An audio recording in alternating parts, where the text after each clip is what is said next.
go. Hi everyone! So today, we're having a conversation season 2, episode 3. So today, I'm with... Brenda Lance. Na parang walang hindi niyo pa ako kilala sa lagay na to. Hindi siya nawala sa podcast, Oo. guys. So, next naman, si... I'm Raha po. Yes. So, ang president at ang isang member ang kasama ko today. So, ang theme for today is what is the true essence of LPF. So, what is LPF nga ba for you guys? Like, as a president and as a member, ano ba yung LPF para sa inyo? LPF for me kasi is something that I considered as parang blessing in disguise in my college era. LPF really helped me become the person that I hope I wanted to be. Yung parang yung tipong yung naging senior ako ng mga junior students na malalapitan, makakausap, hindi nakakatakot pagsabihan or i-open up, Ayun, so, ako na po. So, for me, yung LPF, for my experience, it is an organization na helped me a lot to, in my healing period, kasi nahirapan talaga ako sa adjustment ko nung first year. And yung pagiging member ko dito, hindi ko in-expect na may mga magiging close ako. So parang hindi lang siya basta organization and papatupad ng mga advocacy. Parang once na nag-join ka is magiging part ka ng isang malaking family din. So yun yung parang LPF for me, it is something more of a family. Tama. And as for me, as a host then and as a member, actually for me, yung LPF talaga is a safe space for me. Dito lang ako natuto na mag-open up kasi never ako nag-open up talaga. So nung nakilala ko kayo, huwag kayong kiligin. Nung nakilala ko kayo, dun ko na-realize na, hindi naman pala masama mag-open up. Na meron tayong times na hindi nakakapag-open, pero dito sa LPF talaga, ito yung or na nagpa-feel sa akin na hindi masama magsalita or mag-open up. Ayun, as a member, na-feel nyo ba yung LPF na strict ba siya? Safe space ba siya for everyone? Ikaw, kuya, as a president. Siyempre, safe space. Siya eh. Yung strictness, wala pa, nung simula first year ko, wala masyadong strictness. Pero ngayon, nilalagay ko na. Nagkakaroon na. Pero ang bala kong strictness kasi ngayon sa LPF is for the better. Like parang preparing them na ibang level naman. Yung tipong magkaroon na din ng konting discipline na rin sa kanila.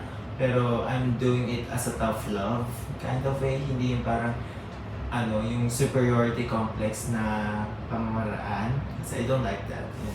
So, it's a safe space pa rin talaga. May strictness, pero it would be called as a tough love type. Ako actually safe space siya. Ramdam ko talaga right from the start. Yung strictness, aware ako na strict pero hindi ko siya masyado feel. Or parang alam ko na dyan, yes, strict. Pero kahit na-i-implement siya, parang normal pa din talaga. Pero aware ako na may na strict. Pero it didn't hinder me to feel any type of change as a person here in this org. Pero overall, ayun, very comfortable ako with all the, most of the members dito sa org. Since yun naman talaga yung parang essence ng org itself. Yeah. It doesn't need to be strict. It doesn't need to be intimidating. And LPF, siya eh, parang dito mo feel na safe ka. And yes, may responsibility ka, pero hindi mo palagi obligasyon na gawin mo to, gawin mo ganyan. Pero alam mo naman na may responsibility ka. So gawin mo yung responsibility mo. Pero never ko na feel din sa LPF na parang sobrang strict siya. Kasi yung org naman na to, hindi siya, parang sobrang talagang kailangan mong kumayod. Pero ayun, hindi, sa mga new members ng LPF, huwag kayong matakot kasi hindi talaga sobrang strict sa LPF. And itong org na to, mapapafeel sa inyo na hindi mo kailangan na gawin mo agad yung mga gagawin mo. So if you're having a problem, if may biglaan kang meeting or agenda, magsabi lang. And maiintindihan namin yon, especially ni Kuya Val, to be honest. Sobrang bait ni Kuya Val, guys. Pero, ayun, wag nating... Huwag yung nabasuhin. Yes, wag nating Yun. abasuhin yun. Yun lang din naman yung ano ko. Parang Parang yun sa one more term. One more year. One more year. ano, pangatlo na naman. Parang di like, parang lahat kayo graduated na ako nandito pa rin, gano'n. So ngayon, as an LPF member, how do you give someone that comfort? Lalo na sa mga LPF members. Like the safe space they need. Like, paano siya mabibigay sa kanila? Tansyahin mo muna yung person sa akin. Tatansyahin mo muna yung person kung ano ba, yung level niya ba ay talagang so low. So, doon, yung energy mong ipapakita is kalmado. Kalmado na, uy, okay ka lang ba dyan? Gusto mo bang kumain? Gusto mo ba, kumain ka na ba? Uminom ka na ba ng tubig? Baka nawaw ka? Ganon. Kapag naman, parang ninapansin ka lang na may iba, yun, sa akin lang kasi, parang despite na anything, mas okay na yung kalmado yung way mo eh. Dati, inaano ko na yung parang kung energetic ka, i-energetic ko din sarili ko. Ngayon is, parang mas gusto ko na ngayon yung ako ay kalmadong magtatanong at mga kamusta. Yun. Hindi naman to sign of aging, guys. Yun lang. Parang parang na-realize ko lang, pag nakalmado ka, din yun ng energy ng kausap mo. Yeah. Yun, na a-adapt niya din yun at some point. Yun yung gusto kong ipahiwatig. Yes. For me naman, parang ang natutunan ko is parang as much as possible, become present and makinig ka talaga. Kasi most people nowadays, mas prefer nila talaga ng someone na makaka-connect with them through listening. Kasi the more that we listen, the more na nakakapaglabas sila ng negative emotions or kung ano mang nararamdaman nila if something isn't right. So, ayun, at the same time, maging caring, compassionate, and as much as possible, never, parang hindi mo siya masyadong wag i-invalidate. Kasi every experience is unique and dapat valid talaga. Kahit sa tingin mo, hindi siya masyado align sa morals mo. Kasi lagi mong isipin, magkakaiba tayo, yung gano'n. Magkakaiba ng upbringing. Kaya, parang dapat, kaya sabi ko yun, itatansya mo, kikilalanin mo muna kasi we don't know what that person is feeling or has been through. Yeah. Yun din yun eh. Parang kapag kinamusta mo, huwag kang mag-judge. Bakit ka lalapit? Tapos mo na, bakit naman gano'n ginawa mo? Parang, Bakit ganyan ka? if you really care, if you don't care, then don't ask. Yung gano'n. If you're going to ask someone how are they, prepare yourself not to listen lang. To comfort, listen, don't say anything. If you have nothing to say something nice, don't say anything at all. Tama, kasi yung ibang tao talaga hindi sila sanay mag-open up. So, kailangan mo talagang tingnan din kailangan mo silang parang kilalanin more.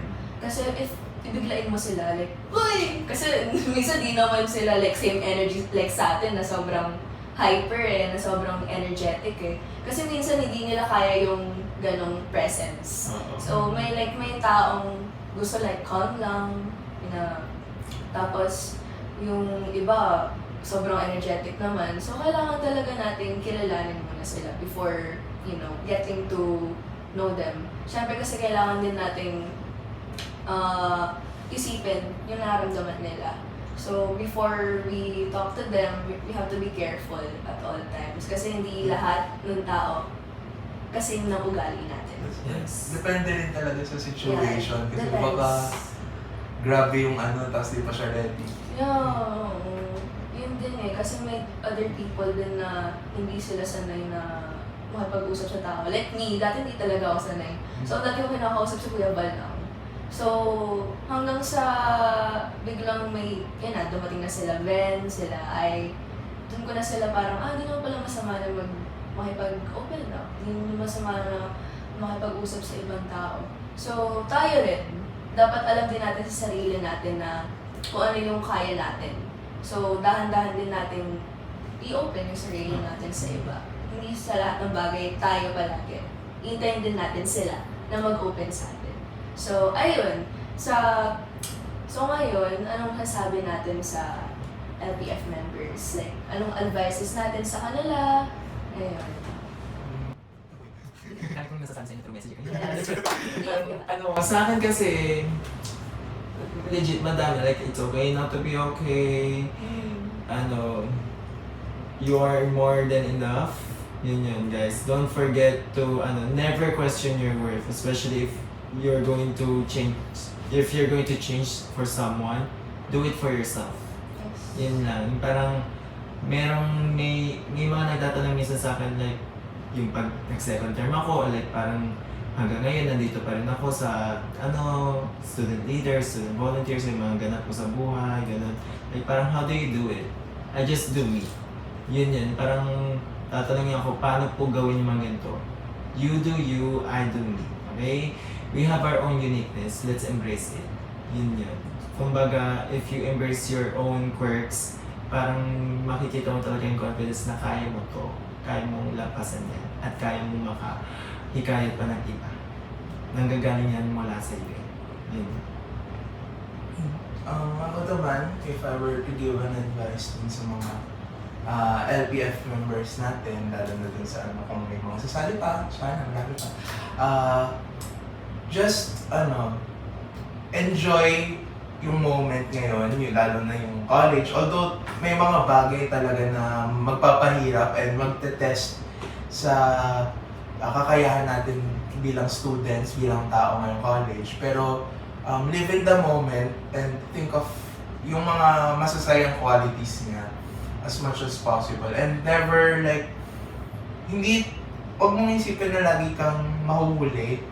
Kasi, you are just on your right time, right pacing. If ever man na naiisip mo na ang tingin mo napag-iiwanan ka na ng mga tao, like kung gusto mo mag-shift, mahuhuli ka sa lahat, lagi mong tatandaan na iba-iba yung tinatahak nating daan. So, hindi siya lahat pare-parehas. Darating at darating din kung ano yung para sa atin. Gaya nga dun sa kanta ng Bini, Buhay ID Carrera. Napasok ko ba yun?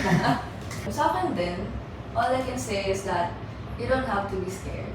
Talaga. Kasi ang LPF, ito yung org na hindi mo feel na parang iba ka sa lahat. I mean, iba tayo. Pero kahit iba tayo, tanggap nila tayo. And yun yung essence ng org natin na mapa-feel sa mga tao na hindi sila parang ini-invalidate natin sila. No. So, if you guys have problems or like ang dami yung iniisip, huwag kayong mahihiyang magsabi sa amin or huwag kayong mahihiyang lumapit sa amin. Since ako rin, sa pinaka-umpisa na nag-join ako sa org na to, hindi ako yung sobrang na nag-approach na tao or like ma-open na tao. Pero as time goes by, nung times na nag-open ako, nagsasalita na ako sa iba, doon ko na-feel na sobrang safe dito sa LPF. Na yes, it is a org, need mong gawin yung responsibility mo, pero at the same time, dito mo feel na may family ka talaga. And yung family na yun, mapapa-feel sa'yo na hindi ka nag-iisa. So, ayun, yun lang yung gusto namin maparating sa inyo na yung LPF talaga is not strict, it's not intimidating, pero it's an org na mapaparamdam sa'yo na safe ka. And ayun ko. Thank you so much guys for joining our podcast for today. And I hope na ngayon alam niyo na kung ano ba talaga yung LPF. And ayun, thank you guys for watching. Make sure to like and subscribe. Like Okay? and subscribe.